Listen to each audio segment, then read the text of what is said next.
Bueno, buenas tardes.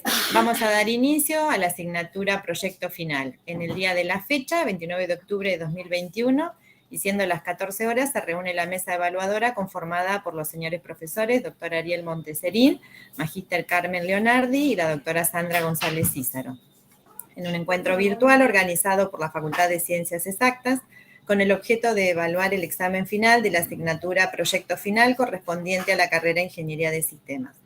El examen propuesto por la mesa examinadora es oral y se encuentra inscrito el alumno Joaquín Saralegui, DNI 39.741.936. Los docentes de la mesa examinadora se comprometen a enviar el acta generada por el sistema guaraní a la oficina de alumnos con copia a la Secretaría Académica dentro de los próximos 5 días hábiles. Habiendo leído el acta que firmo en representación de Secretaría Académica de la Facultad, damos comienzo al examen. Bueno, adelante entonces, Joaquín. Podés iniciar. Perfecto. Bueno, arranco entonces con la presentación, ¿parece? Dale. Bueno, el trabajo se llama Detección Automática de Frases Verificables. La directora fue Antonella Tomasel. Y bueno, voy a hacer un poquito de introducción al tema y después ya ir más en profundidad al trabajo en sí y bueno, todo lo que se fue planteando durante la presentación. La problemática principal que se plantea a la hora de hacer este trabajo es, como en los últimos años, aumenta la preponderancia de las campañas de desinformación, lo que se conoce como fake news tradicionalmente, las teorías conspirativas y todo un movimiento, principalmente a través de redes sociales, dirigido a transmitir información falsa o inexacta con distintos fines, principalmente económicos o políticos. La masividad que tienen este tipo de redes y también muchas veces la falta de acceso a regulación hacen que sean un ambiente en el que estas cosas pueden proliferar de manera bastante importante y tienen un impacto concreto tanto en las instituciones, en la democracia y también en la vida particular de las personas. No hasta hace poco hubo un caso de un chico que tuvo que ser internado por tomar dióxido de cloro porque le llegó un mensaje de WhatsApp que efectivamente decía que eso era la cura del COVID. Creo que en la pandemia esto se notó bastante. Y bueno, esa es un poco la problemática más general. En particular, el contexto en el que se trabaja es dentro de las organizaciones que se conoce como fact-checking o verificación de datos. Estas organizaciones surgen en los 90 en Estados Unidos, en Latinoamérica recién en 2010 y la primera es Chequeado. Es una organización en la que yo hice mis prácticas y después continué trabajando un tiempo. En principio, estas organizaciones de fact-checking o verificación de datos son no partidarias, es decir, no corresponden a ningún partido político o intentan no estar alineadas a ninguna línea política en particular. Son organizaciones sin fines de lucro y en general cuentan con recursos limitados debido a que no aceptan financiación estatal. Tampoco usan marketing ni publicidad. Por lo tanto, generalmente se financian a través de su propia comunidad y fondos para organizaciones de este estilo. El principal objetivo que tienen, combatir la desinformación, mejorar la calidad del debate público. Depende de la organización, un poco la misión es un poco diferente, pero en principio la idea acá es tratar de proponer mejores datos y estadísticas y hacer que el debate y la vida pública se haga sobre hechos y datos y no sobre conspiraciones u otras cosas.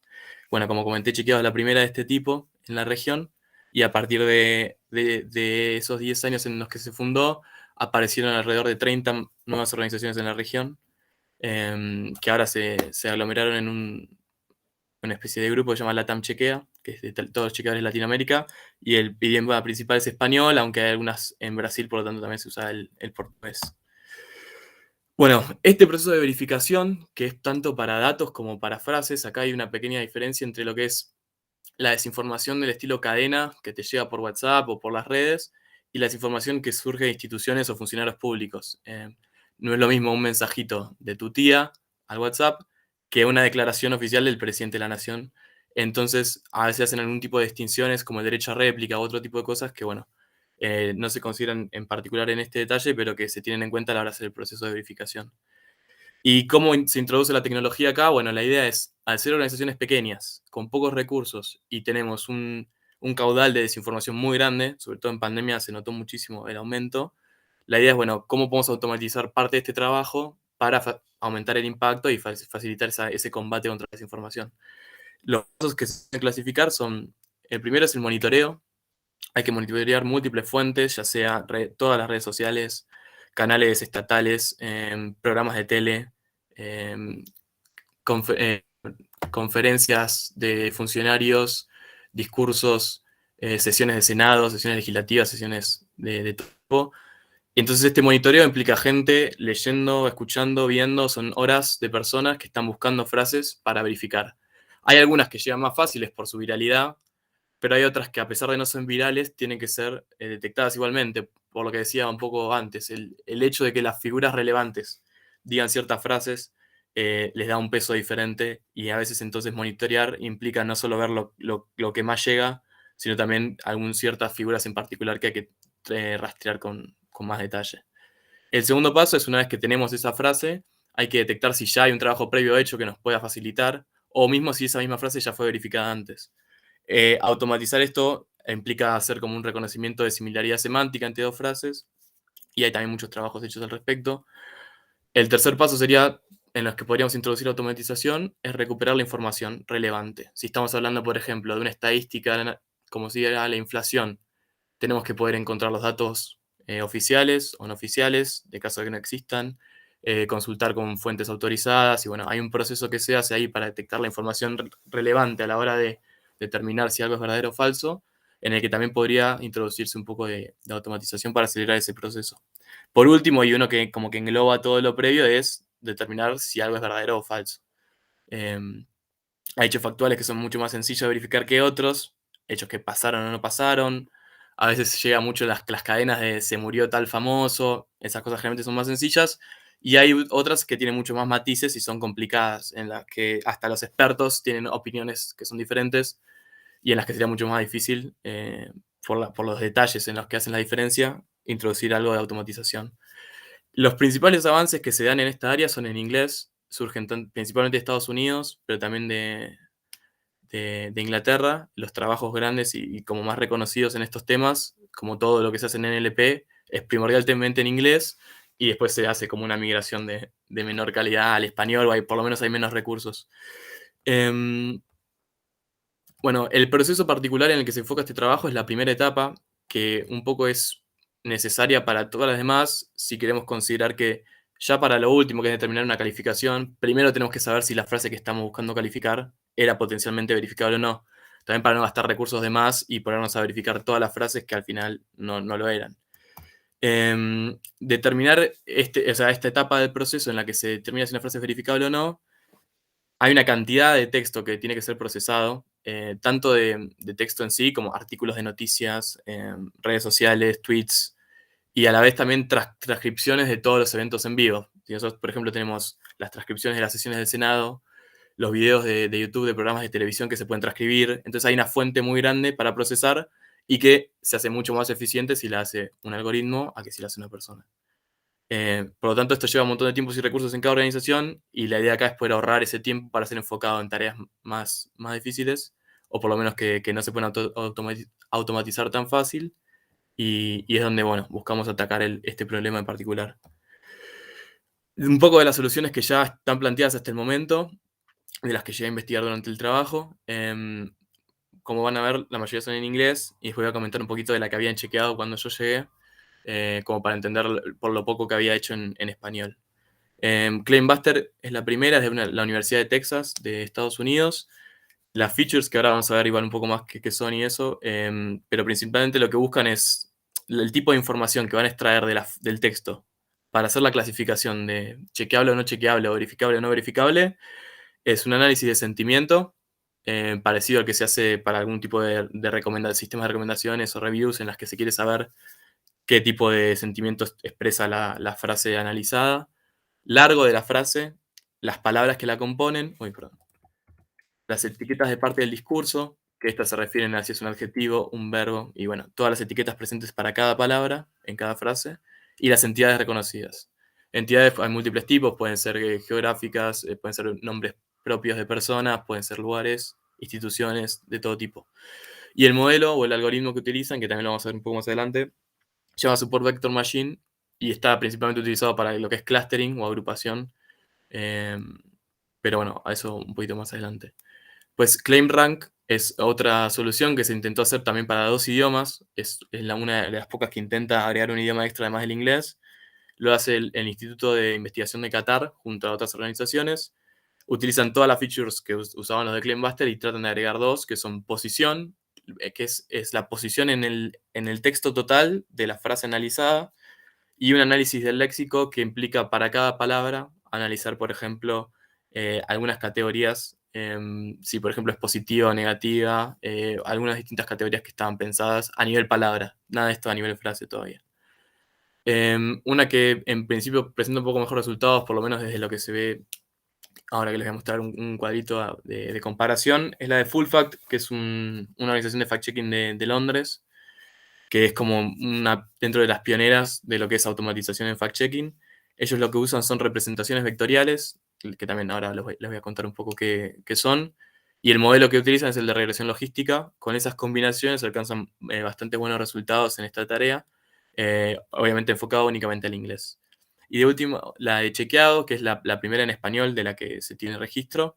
Pero bueno, chequeado, cuando yo llegué a arrancar mi trabajo, había una única persona trabajando.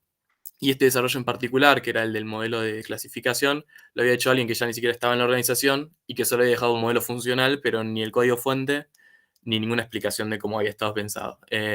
Ahí hicimos un poco de detectives para tratar de contactarlo y tener un poco más de información, por lo menos para saber cómo se pensó la solución. Y analizamos un poco, bueno, las librerías y las features que utiliza y los resultados que iba generando.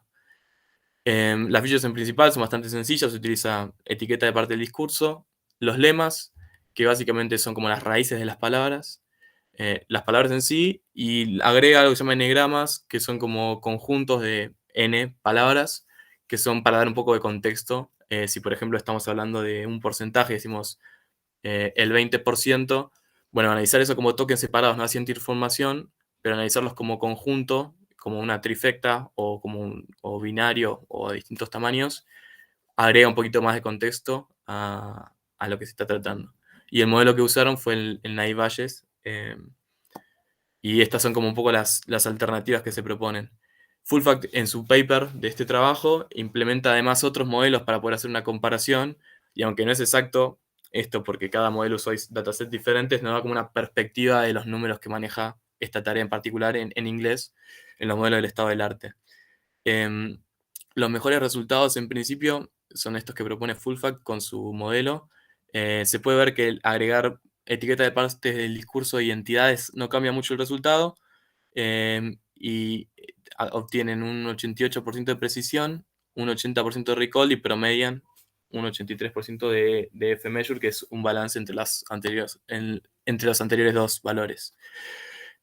Otros modelos tienen mejor precisión, como el de ClaimRank, pero que pueden ver que el recall baja muchísimo. Esto quiere decir que quieren traer la mayor cantidad de precisión a la hora de etiquetar, pero esto significa que muchas de las frases chequeables que se podrían haber detectado no pasan el radar.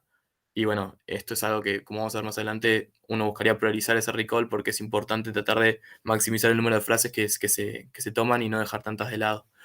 Del resto de los valores de recall, ninguno supera el 80%, por lo menos en este análisis que hace Fullfact de los otros modelos. Pero sí podemos ver que alcanzar una precisión alta es relativamente sencillo. Lo que es difícil es poder promediar ambas en un buen valor. Bueno, los problemas principales de la solución en español era el hecho de no tener acceso al código fuente, que utilizaba bibliotecas, deprecadas, es decir, Freelink, por ejemplo, que era la que utilizaban para la extracción de etiquetas del discurso y toda la parte de NLP, tenía más de 6 años sin ser actualizada. Era una versión muy lenta, yo la traté de correr en mi compu, no se lo recomiendo a nadie. Y además, el subconjunto de features era muy pequeño. Viendo los resultados que arrojan los modelos en inglés, podemos ver que hay bastante lugar para mejora. Y el dataset era bastante chiquito. Tenían alrededor de 1800 frases. La mayoría eran propios títulos de chequeos, como frases chequeables por definición. Y después algunos discursos presidenciales etiquetados por voluntarios. Eso era lo que había, y lo que se pudo acceder fue ese dataset que había quedado en chequeado porque ellos hicieron el trabajo de etiquetado, pero el código fuente no lo pude conseguir. Bueno, el resto de los trabajos, el problema principal es claro, están en inglés. Hay en Latinoamérica solo hay alrededor de 30 organizaciones que trabajan en español y las cuales no tienen ningún tipo de acceso a esta tecnología, y en España lo mismo. Los trabajos en España tienen esta barrera del idioma. El principal problema de la adaptación no es solo implementar los algoritmos, que la verdad que ya hay muchas bibliotecas que facilitan eso, pero también la construcción de un dataset entero, o por lo menos la expansión del que ya había para poder tener mejores resultados. Las tres soluciones en inglés, las tres utilizan aproximadamente 5.000 frases etiquetadas, más o menos 1.000, pero es el rango en el que se manejan para los resultados que obtienen. Entonces vamos un poquito como a la solución propuesta. Cualquier duda, si se me corta, me avisan, ¿sí? Bueno, ¿estamos bien? ¿Se me escucha? ¿Hola? Sí, Joaquín, Sí, todo bien. dale. Sí, Joaquín, todo bien. Bien, No disculpa. nos está viendo por eso. No hay drama. Te hacíamos Em, señas. ¿Es que bien. pues, saquemos las cámaras por la conexión? No, era por las dudas nomás, ya veo que estaba hablando sin parar 15 minutos y se me cortaba algo, pero va bien. Bueno, para alcanzar los mejores resultados, la idea acá fue analizar distintos conjuntos de features combinados con distintos algoritmos de clasificación y tratar de analizar cuál sirve más para este problema en particular, y en específico para la solución en español. Viendo un poco los trabajos anteriores y analizando los tipos de modelos que existen, ahora les voy a mostrar tanto las features como los algoritmos en los que cerré, pero hice una investigación un poco exhaustiva de todas las otras opciones y me quedé con los que potencialmente iban a ser los mejores, también para no agrandar demasiado el número de combinaciones a evaluar. Además, también parte de este trabajo implicó la construcción del dataset. Entonces primero les muestro como un poquito es lo mismo que estaba en el trabajo, este gráfico. La idea de la solución propuesta, por lo menos así un poco abstracta, es: hay que hacer un dataset que además tiene que ser preprocesado y tiene que estar accesible para poder entrenar. Tenemos un módulo que se va a encargar de este entrenamiento de las distintas combinaciones, va a probar distintos algoritmos con distintas features y va a generar distintos modelos con sus métricas correspondientes de evaluación, para poder compararlos y decidir cuál es el mejor. Distintos módulos de extracción, cada conjunto de features va a tener un módulo de extracción diferente, y los algoritmos y las métricas de evaluación nos van a permitir generar ese análisis que después vamos a hacer. Entonces tenemos distintos modelos, van a ser 12 en total, se van a analizar, se van a comparar, y una vez que tengamos el mejor modelo, la idea de este trabajo también era llevarlo un poco a la práctica, y se integró en 3 soluciones diferentes para ver cómo funcionaba el clasificador y tener un poco de experiencia fuera de las estadísticas, de un poco de feedback de uso real. El dataset en particular, partimos de una definición que nos brindaron desde Chequeado. Dice: la frase debe ser factual. Lo que estamos tratando de detectar es si una frase es factual o no. ¿Qué quiere decir esto? Que tiene que mencionar algún hecho o un dato sobre el que se pueda comprobar su exactitud o veracidad. Que se pueda comprobar. ¿Esto qué quiere decir? Que la frase que dice: hay 10 millones de granos de arena en la Tierra, es comprobable hasta cierto punto, ¿sí? A través de estimaciones, por ejemplo, pero es imposible obtener el dato concreto. Entonces hay un montón de matices en lo que significa ser factual o no, pero por lo menos como el consenso es: la frase debe por lo menos debe ser una frase que debe ser verificada o debe ser factual y debe referirse a un hecho concreto de la realidad. Después, en caso de que no pueda ser verificada porque no hay datos disponibles o otro tipo de cosas, es un análisis posterior y que tiene también que descartarse. Se clasificaron acá en este número, que son casi 5.000, ya están incluidas las 2.000 frases previas, que se hizo un recorrido para chequear que estuviera bien asociado a este estándar que se estableció de que es chequeable. Y además se incorporaron 3.000 frases más, de las cuales casi el 40% resultó ser chequeable y 60% no. Entonces está un poquito desbalanceado el dataset, pero en principio no es una disparidad demasiado grande.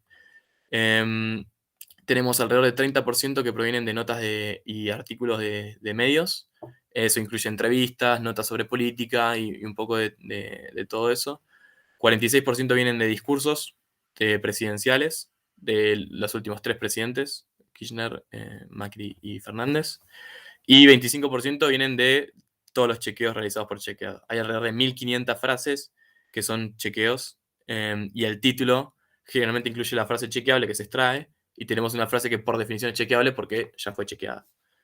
Bueno, acá un poquito de los gráficos que muestran esa distribución, que era básicamente lo que acabo de comentar. Y ahora vamos, bueno, tenemos el dataset construido con esta composición, y a partir de ahora es construir toda la parte que empieza a ser la clasificación.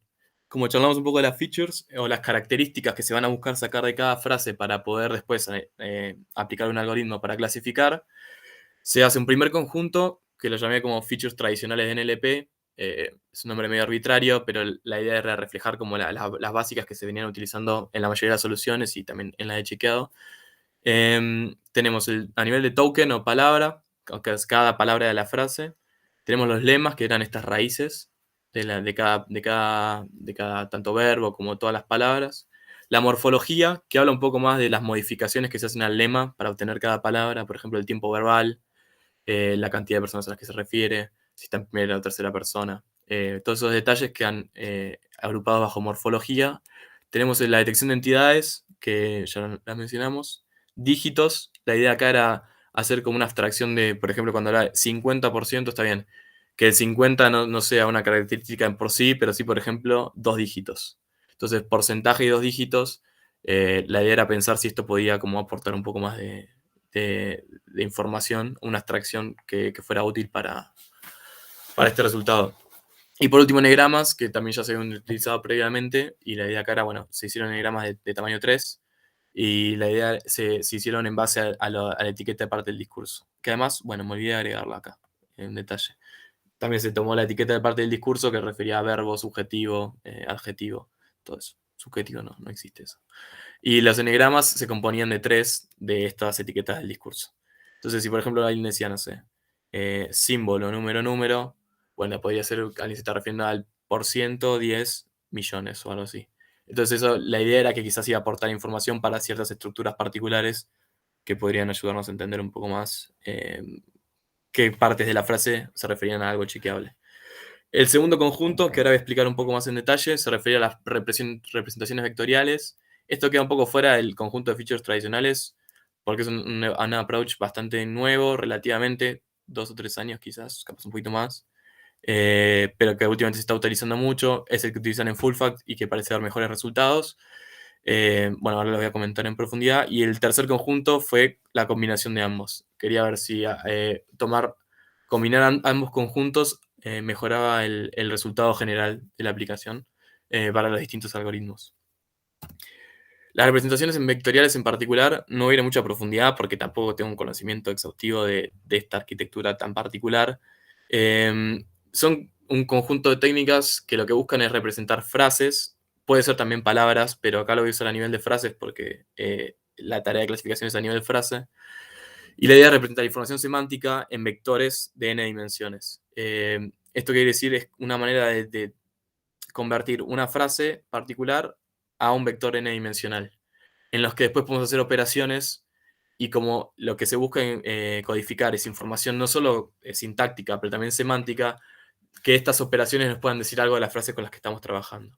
A nivel palabras esto es muy claro, si vos tenés, por ejemplo, el ejemplo que siempre se da es rey y reina, vos codificás esto en un vector n-dimensional, estas palabras posiblemente estén más cerca en términos de distancia que rey y perro.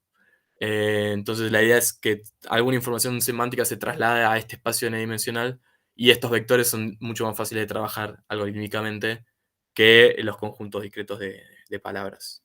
La arquitectura que viene dando muy buenos resultados en el campo NLP y hasta está empezando a usarse también en problemas de visión es la de Transformer, que viene del Deep Learning, utiliza redes neuronales, pero lo que agrega es unas capas de atención que permiten analizar cada token o cada parte de la frase a la par de todas las palabras que tienen alrededor.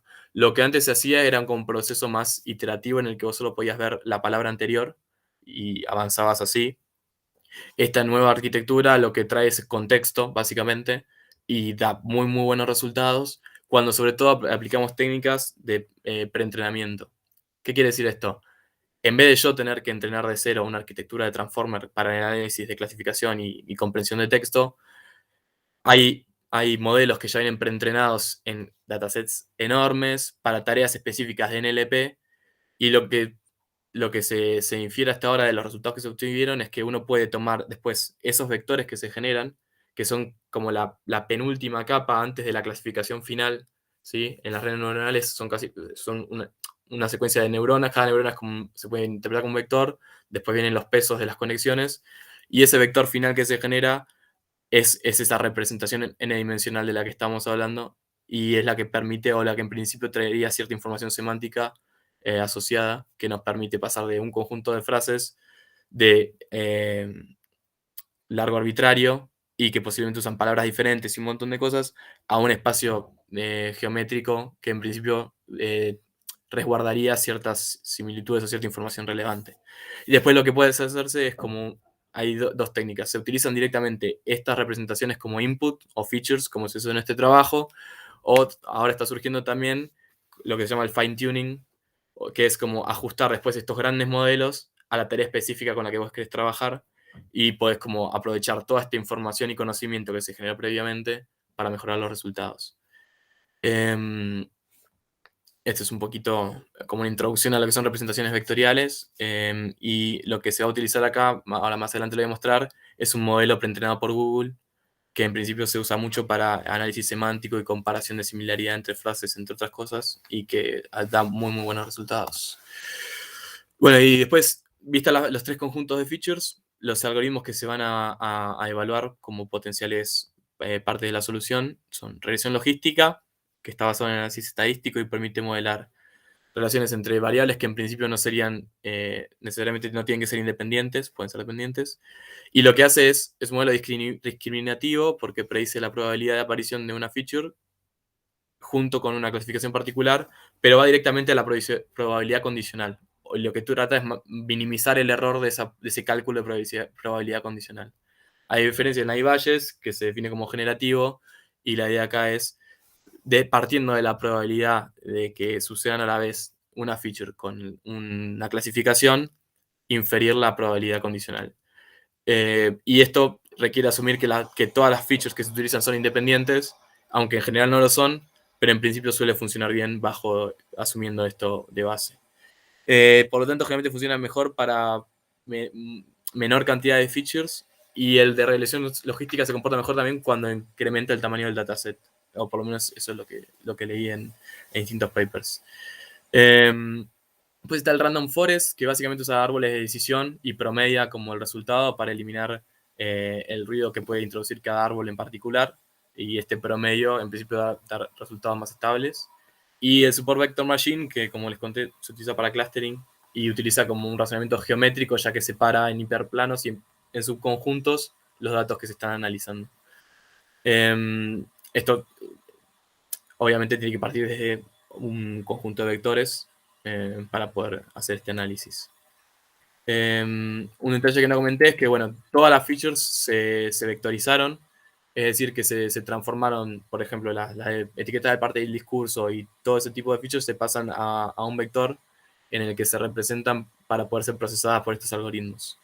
Las bibliotecas que se utilizaron para todas estas etapas, hay en el trabajo una comparación de las potenciales candidatas. Al final, para las tradicionales, seleccioné Spacy, es de código abierto, está desarrollado en Python. Una ventaja que tiene es que es muy rápida, es casi 20 veces más rápida que otras como CoreNLP o mismo Freeling. Freeling era bastante más lenta, casi 50 veces más lenta. Es código abierto, lo cual es muy bueno, y tiene resultados en todas las comparaciones establecidas, mismos resultados con los otros modelos del estado del arte para este tipo de análisis.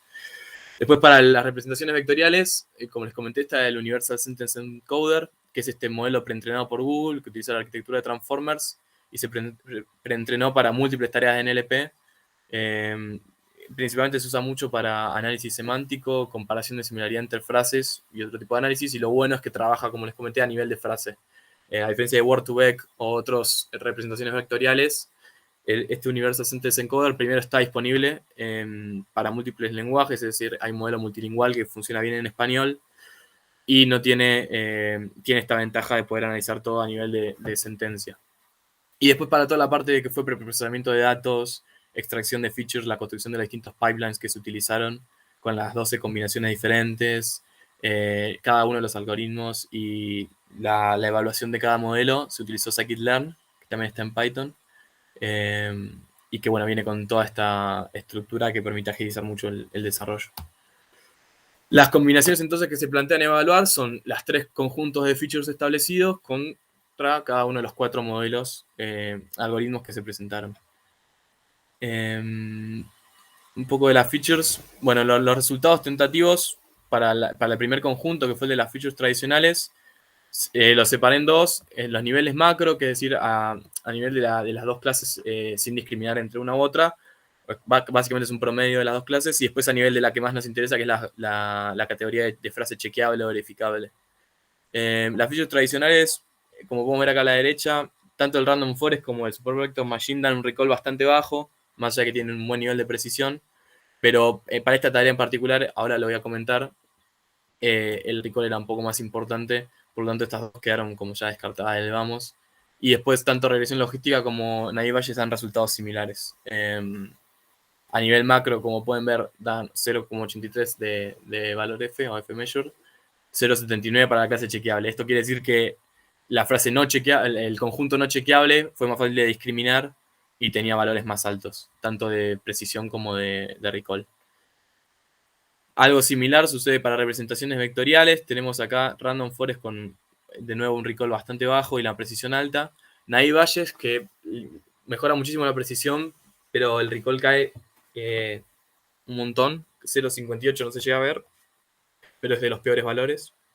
El que mejora es el modelo de regresión logística, que alcanza 0,83 de recall, lo cual es más de lo que alcanzaron cualquiera de los otros modelos desarrollados, y la precisión sigue siendo bastante buena, se acerca a, tiene 0,78, y esto después analizado es estadísticamente significativa la diferencia entre este recall y el de las features tradicionales. Después, por último, cuando se combinan las features no se perciben cambios demasiado significativos. Se puede ver que Naive Bayes tiene un resultado muy parecido al que tenía antes. Lo mismo para regresión logística. Compensa un poco más la precisión y baja el recall. Y se establece en un valor F similar. Y Supervector Machine lo mismo. Mejora un poquitito la precisión y baja el recall. En términos de costo temporal, el procesamiento de aproximadamente 800 frases para cada uno de los conjuntos. Como se puede ver, tanto las conjuntos de features tradicionales y vectoriales, las representaciones vectoriales son similares. En cuanto se combinan, casi que se duplica el tiempo de procesamiento de cada frase, porque hay que calcular ambos conjuntos y además procesarlos. Por lo tanto, como se puede ver acá, la combinación de features, que en principio no presenta demasiadas mejoras en términos de resultados, sí tiene un costo temporal mayor. Bueno, el criterio que se utilizó para seleccionar el modelo final de los 12 presentados fue exhaustividad o recall para la clase de frases chequeables. ¿Por qué? Porque los productos que se utilizan y en este contexto particular es importante perder la menor cantidad de frases posibles. Cada frase que se te pasa es potencialmente una frase muy importante. Es difícil discriminar cuál frases tienen más prioridad que otras. Por lo tanto, maximizar ese valor es prioritario. Después de eso viene la precisión. ¿Por qué? Porque es importante también a la hora de mostrar un producto, querés ver que no tenga demasiados fallos, porque eso baja la confianza de la persona que la está utilizando. Si vos ves que clasifica muchas cosas erróneamente, bueno, se hace un poco más complicado el uso de los productos al final del día. Por último, rapidez y escalabilidad. Estos modelos tienen que procesar un volumen muy grande de frases y además muchas veces hay eventos en vivo en los que también se los pone a trabajar. Por lo tanto, tienen que poder procesar las frases casi al instante en el que se van generando y no generar demora. Entonces también es importante esa velocidad a la hora de procesar cada frase. También por eso el criterio de selección de Spacy como librería tuvo que ver mucho también con la velocidad, porque si podíamos obtener los mismos resultados pero ser más eficientes, nos ayudaba un montón a reducir el tiempo total de procesamiento de esta tarea. Entonces el modelo final que se selecciona es regresión logística a partir de representaciones vectoriales. ¿Por qué? Porque es el mejor recall para la clase chequeable, porque es estadísticamente similar los valores que obtiene con su versión de features combinadas, pero es mucho más rápido, porque utiliza solamente un conjunto. y la precisión es lo suficientemente alta como para ser utilizada, es decir, aproximadamente 8 de cada 10 frases van a estar bien clasificadas, solo 2 de cada 10 van a ser no chequeables. Entonces es un poco, bueno, el modelo que se elige para poner en producción. Hay otros dos modelos que se acercan bastante bien. El Support Vector Machine tiene bastante buena precisión, con valores de recall cercanos, tiene 0.76 más o menos, lo cual lo podría ser un buen modelo para casos en los que se quiera tener una alta precisión en las selecciones que se hace, sin importar que se puedan perder algunas frases en el camino. Entonces, de acuerdo a un caso de uso particular, podría llegar a ser utilizado. Y el Naive Bayes con features tradicionales, más allá que el recall baja un poquito, casi 0,2%, o no, 2%, esa diferencia es estadísticamente significativa. Se hace el análisis ahí de las distintas iteraciones de validación cruzada para determinar que hay una diferencia real en el recall, pero la verdad es que es una diferencia relativamente pequeña y en principio no sería tampoco un mal modelo para implementar. Lo que sí, mientras mayor sea el dataset, se espera que el de regresión logística se comporte mejor. Por lo tanto, como a futuro es una buena opción para elegir si se cree que se va a poder aumentar el tamaño del dataset que se maneja, que es algo que siempre potencialmente puede suceder. De los conjuntos de features, bueno, el de tradicionales fue el que mejor se adaptó al Naive Bayes, mientras que para el resto ninguno de los tres de los otros modelos alcanzó su mejor resultado con este conjunto. Y las representaciones vectoriales fueron muy similares a las features combinadas, en términos generales, salvo para Naive Bayes, que mejoras en el otro caso. Pero como es bastante más tiempo de procesamiento, casi el doble, y no aporta mejoras significativas, creo que es un grupo que se descarta por sobre el otro. Por eso se termina seleccionando el segundo. Bien, ¿qué ventajas tiene esto sobre la solución que estaba planteada originalmente? Uno, que el código está disponible y además es abierto. Hay un link tanto acá como en el trabajo al repositorio general. Es mucho más rápido. El modelo que se usaba antes en chequeado, procesar un día de noticias le tardaba alrededor de 6 horas. Hoy tarda menos de 20 minutos el modelo que se usa y que procesa alrededor de 400.000 a 500.000 frases por semana. El dataset es mucho más grande, por lo que los resultados son ostensiblemente mejores y es muy fácil de integrar en producción. Dejé en el repo un pequeño ejemplo, son 10 líneas de código para poder tenerlo andando en cualquier lado. La idea acá fue facilitar también un poco el uso de cualquier otra persona que quisiera ponerlo a correr. Está bastante bien comentado y la idea es un poco hacerlo disponible para cualquier persona que lo quiera utilizar. Está abierto. Y después quería echarme un poco de las aplicaciones en las que se terminó utilizando. El desgrabador, es una de las cositas que hice durante mi paso por chequeado. Es simplemente una aplicación que toma los subtítulos de los videos de YouTube y también los generados automáticamente y los hace disponibles. Y a eso le aplicamos además el modelo para poder mostrar las frases chequeables. Entonces, por ejemplo, si ayer a la noche el presidente tuvo una entrevista en la tele y eso se subió a YouTube, vos hoy a la mañana podés tener 3 horas de entrevista desgrabadas en menos de un minuto y todas las frases que querés chequear o que podrías chequear marcadas para vos. En la versión pública de esto, que no marca frases chequeables, tiene un tráfico de alrededor de 300, 400.000 personas por mes.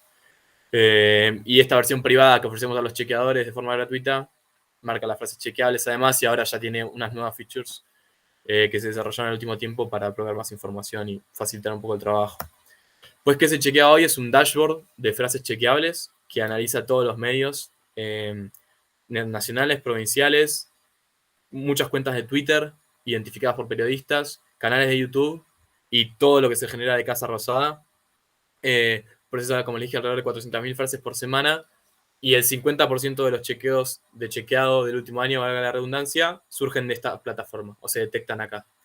Esta clasificación de frases la hace el modelo, que tiene que procesar diariamente toda esta cantidad de frases en distintos horarios.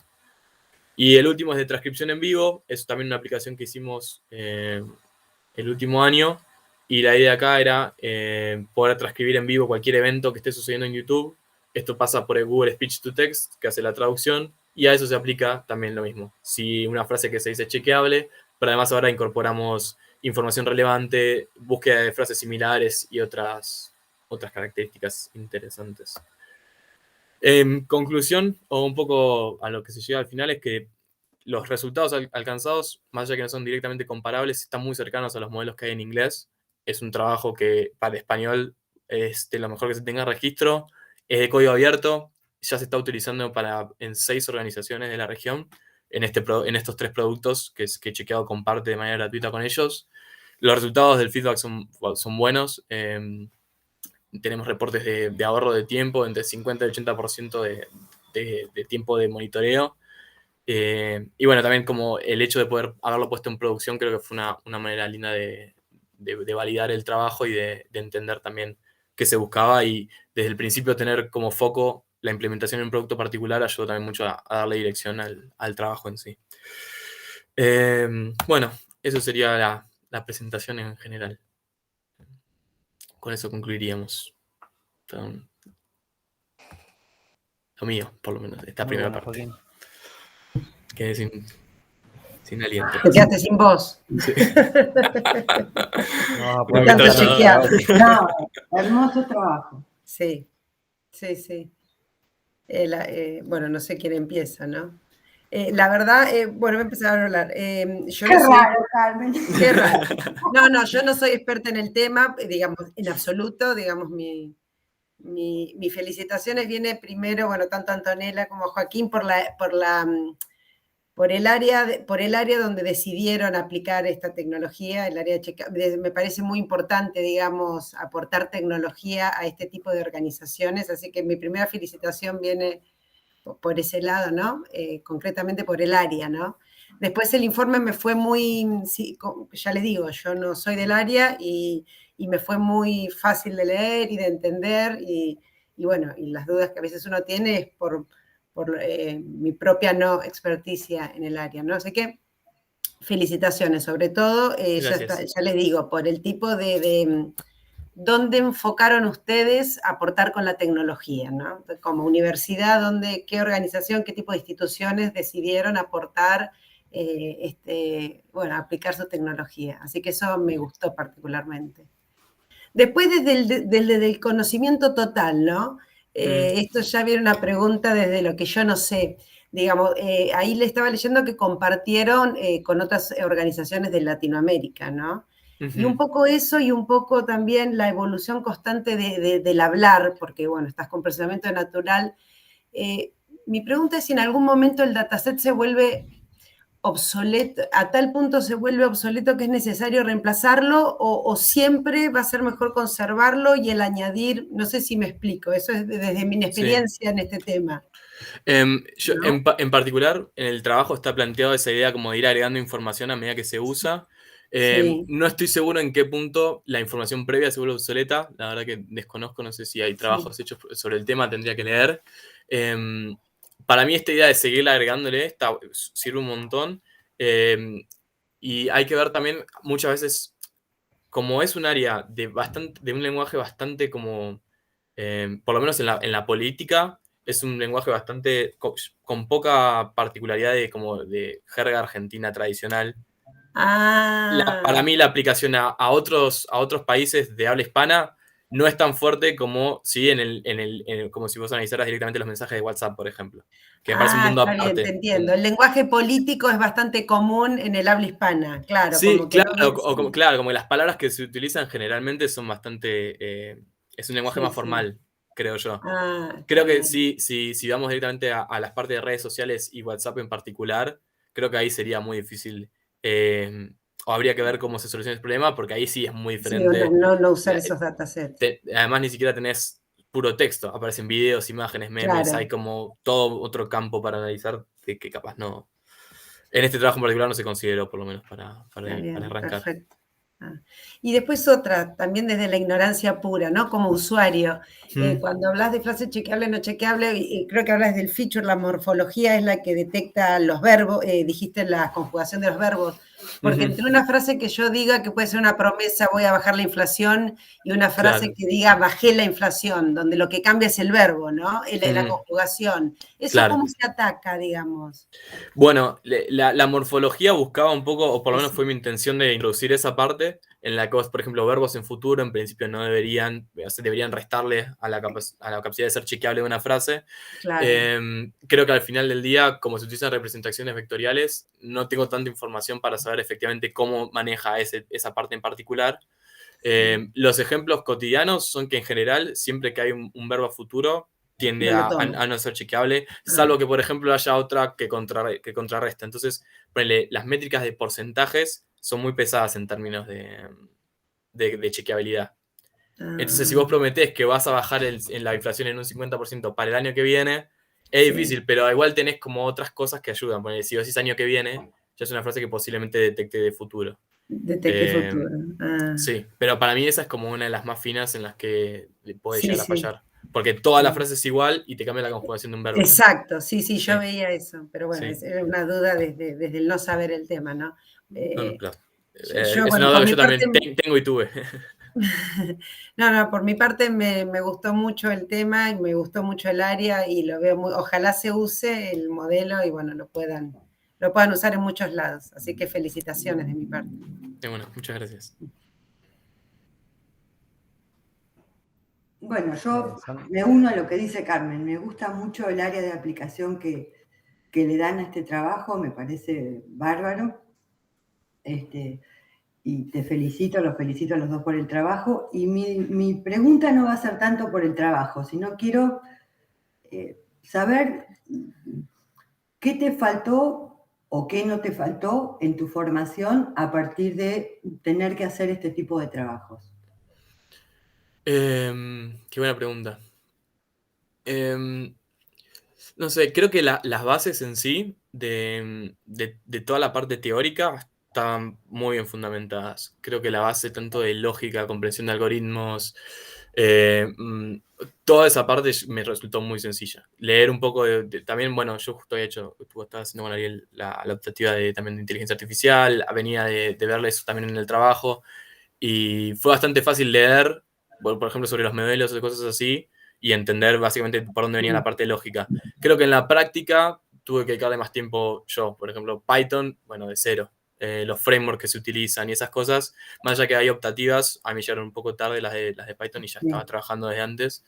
Pero creo que también el hecho de saber, por ejemplo, el lenguaje de programación en general, hizo muy sencillo aprender un lenguaje nuevo con las caveats. Creo que en términos generales, así como carrera, más de este trabajo en particular, lo que capaz me faltó un poco o sentí que fui ganando con el tiempo trabajando es más como guía de carrera en sí. Como que a veces no sabes para dónde vas a disparar o qué tipo de trabajo vas a hacer. Como que vos sabés teóricamente todo lo que tenés que saber, pero lo que no sabes es, bueno, ¿cómo se aplica esto? Y hasta que no llegué al trabajo y me dijeron, bueno, vamos a hacer esta tarea. Y te pones como a ver, bueno, específicamente cómo hago esta tarea en particular. Pero una vez que ya sabes, creo que la formación te facilita muchísimo el avanzar hacia cualquier lado. Moverte de un framework a otro es mucho más fácil que si hubiese aprendido primero desde el framework y después las bases de realmente programación, lógica, algoritmos y todo eso. Ese es un poco como mi feedback en ese sentido, o lo que yo sentí. No, yo no tengo preguntas, realmente me gustó muchísimo el trabajo. Gracias. Bueno, yo para terminar. Me uno a las felicitaciones de la escritura de la tesis. Estaba muy fácil de leer y bien redactada. Es grato leerlo. La presentación también estuvo muy, muy completa. Y el trabajo y bueno, todo lo que contás de la experiencia en chequeado, creo que no habría mejor lugar, digamos, para plantearlo. Así que van mis felicitaciones. También tengo algunas dudas así. Obvio. Estás muteado, Ariel. ¿Me muteé recién o me Sí. muteé? No, fue un segundo, ¿no? Tengo la hoja arriba del pad y yo digo, ya veo que estuve hace media hora muteado. Bueno, no. No me habrás muteado. ¿No serás dueño de la conversación y me muteaste a propósito? No, para nada. Bueno, bien, a lo que iba, espera que me fui del foco. Tranqui. Algo que me resultó raro en la lectura del informe es la ubicación que tiene el dataset. ¿Sí? En general, ¿no? El capítulo del enfoque del modelo explica básicamente, bueno, qué tareas por ahí de procesamiento vas a realizar, cuál es el modelo que vas a utilizar o que vas a experimentar, y el dataset queda para la parte de resultados y descripción del, ahí, ok. en ese momento. Yo creo que es porque le diste una relevancia importante al dataset en todo el modelo en sí, ¿no? Entiendo por ahí cuál es esa relevancia, la dificultad para encontrar, digamos, o para armar ese dataset. También lo destacás como una de los resultados de la tesis. Y más o menos similar a lo que preguntaba Carmen, ¿cuán independiente del dominio es ese dataset? ¿Sí? Y el modelo en sí. Si yo quisiera, por ejemplo, aplicarlo a política o a salud, ¿sí? O a deporte, por ejemplo, o a cualquier otro área, ¿no? Sí, sí. ¿Es factible? Entiendo que las representaciones vectoriales son bastante independientes del dominio, Pero sí, sí. Entiendo. Mira, en principio, la parte de frases chequeables, o sea, en el contexto que estaba pensado originalmente era para chequeadores, ¿no? Entonces, las frases chequeables te dan como un contexto amplio, tan amplio como la organización chequea. Entonces, si tienes una organización que verifica desde políticos, también temas de salud, temas de pandemia, temas de espectáculos o lo que sea, va a tener un dataset amplio. Chequea en particular tiene bastante foco en política y salud. Entonces, esa parte del dataset está bastante enfocada en eso. Después, la parte de discursos políticos, totalmente política. Y más allá que igual los discursos generalmente, yo me acuerdo los de Cristina cuando los estaba tagueando, hablaban de todo. Tenés 2 horas que pasa desde aviones, fosas, clacales, bardeos a gente, hay de todo, hay todo lo que quieras. Igual es en un lenguaje político, entonces capaz eso no se traduce también a Twitter, por ejemplo. Y por último, toda la parte de ya medios, esa sí es bastante amplia. Tiene notas de predominantemente política y economía, pero hay un mix de un poco más. Entonces, en principio, yo creo que está bastante restringido al dominio, pero no 100%. Entonces, la migración quizás es o un fine-tuning de lo que ya está hecho con un nuevo dataset particular de lo que quieras como para agregarle, o capaz que sí, hay que hacer como un pedazo entero de 1000 frases del tema particular que te interesa. Sí, definitivamente el trabajo en sí, por eso también capaz que no estaba bien ponerlo tan temprano, pero la predominancia también es porque muchos de los resultados están atados al dataset en particular y migrar hacia otro tema puede llegar a ser un tema.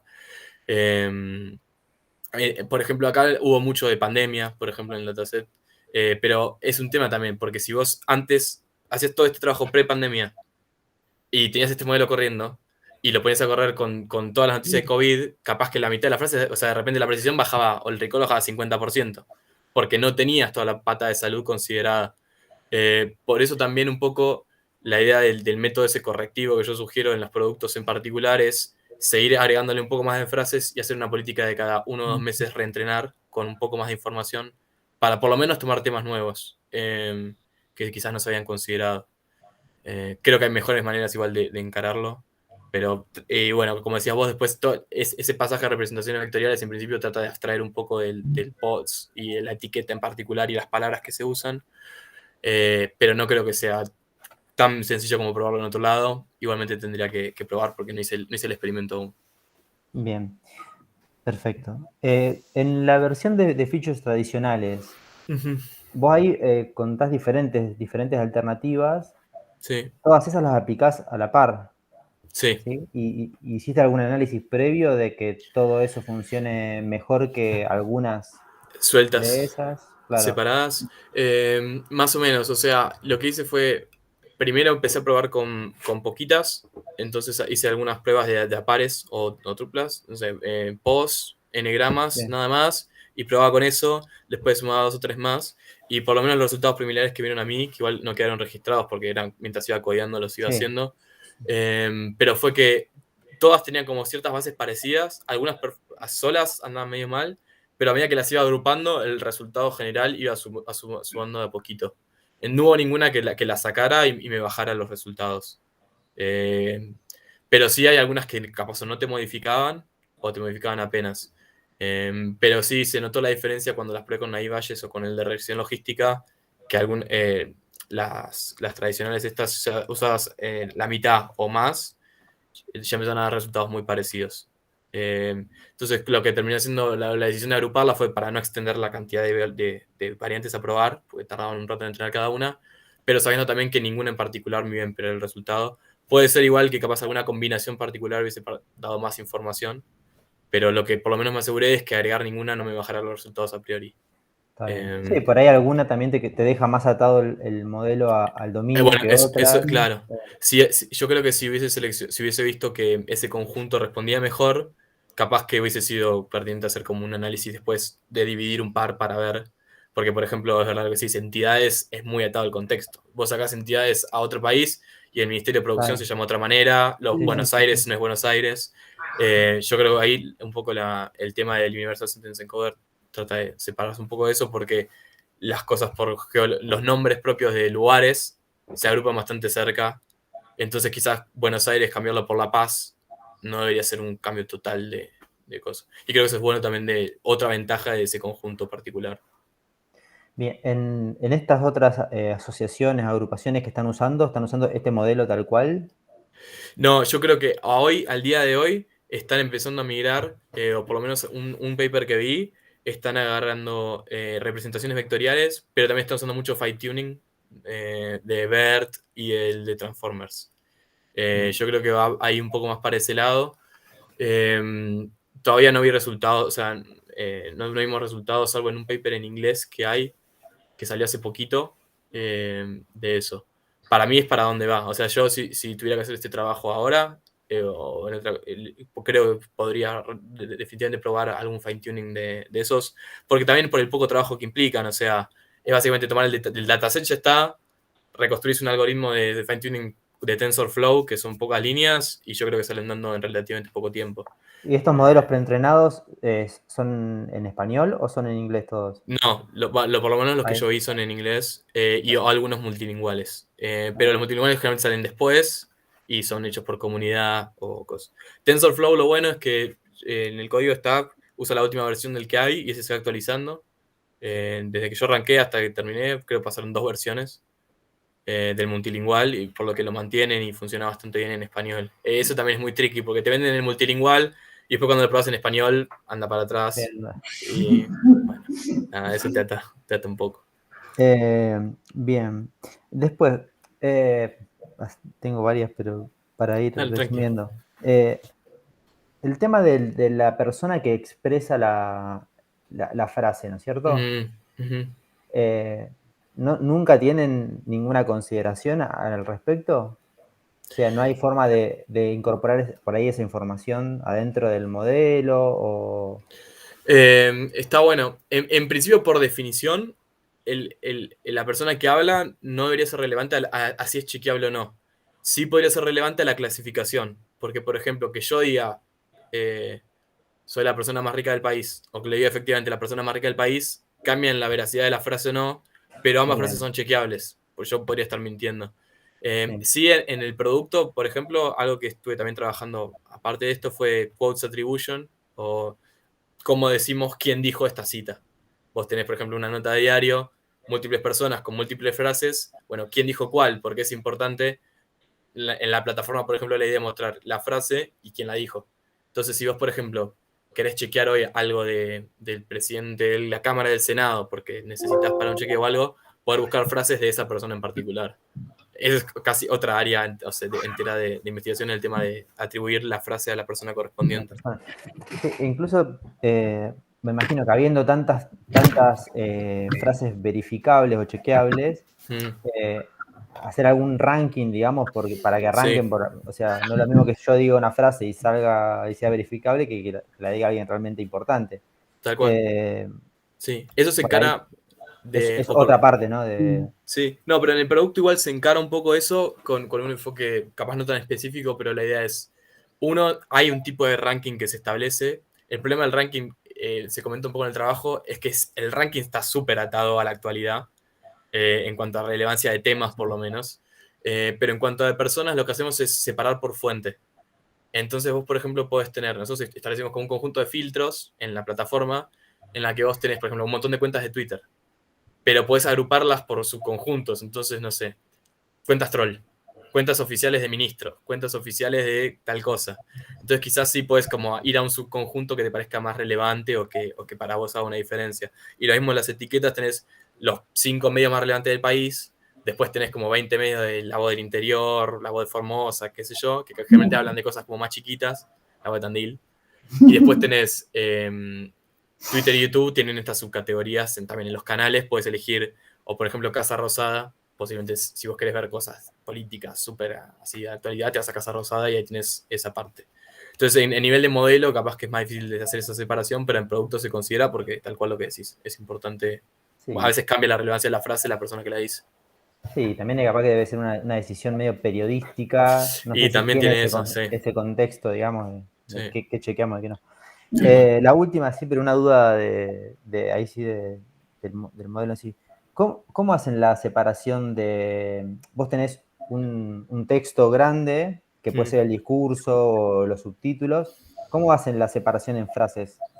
¿Por signo de puntuación? ¿Van agarrando de pedazos? No, esa, no me acuerdo qué terminé usando, creo que usé el tokenizer de NLTK, que utiliza así punto y espacio o saltos de línea. Creo que tiene algunas consideraciones para casos particulares como USA, punto, ¿viste? Como siglas o esas cosas. Pero pasa que, por ejemplo, después está el caso particular, por ejemplo, las transcripciones de YouTube. Claro, eso vi que no tenían ninguna... No tienen puntuación porque vienen transcriptas así directamente. Ahí yo lo que armé fue un sistema de ventanas, como si vos, ventana deslizante. Está bien, perfecto. Y se lo alimenta al mismo modelo, sabiendo que no tiene puntuación, por lo tanto va a bajar un poco la performance, porque el signo de por ciento se transforma en por ciento. Bien. Yo ahí, y también hice un trabajo tratando de, que era restablecer puntuación a textos despuntuados, pero es muy difícil. O sea, es difícil hasta para una persona hacerlo, porque es muy difícil seguir la semántica perfecta. Cuando estás escuchando, sí, pero si no solo... se habla como si se escribe. No, y si yo te doy solo el texto, puntuarlo, es muy fácil errarle. Entonces, la verdad que tenía una precisión re baja. Los resultados no eran súper. Pero bueno, igual te establecía capaz que algunos puntos clave en el párrafo, más o menos. A nivel de párrafo quedaba bien separado. Pero sí, ahí es ventana deslizante y a veces, como agarra media frase, se puede llegar a confundir. Claro, por ese tema, porque había frases Sí. de las que estaban en los ejemplos que estaban marcadas como por la mitad, o Sí. agarraba un pedazo de una frase y otro pedazo de otra. Eso depende del sistema de transcripción que uses.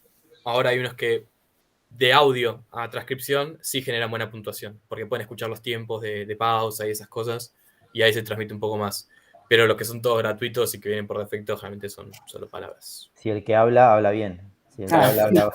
Mira, te digo que unos eventos en vivo hemos tenido que salía cada palabra que vos no podías creer. ¿Acaba de decir lagarto? No dijo lagarto, pero bueno, lo interpretaba muy mal el sistema.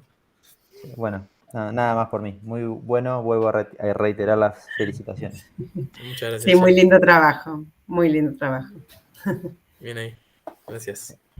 Bueno, paro la grabación entonces y los dejamos unos minutitos. Ay, es cierto, claro.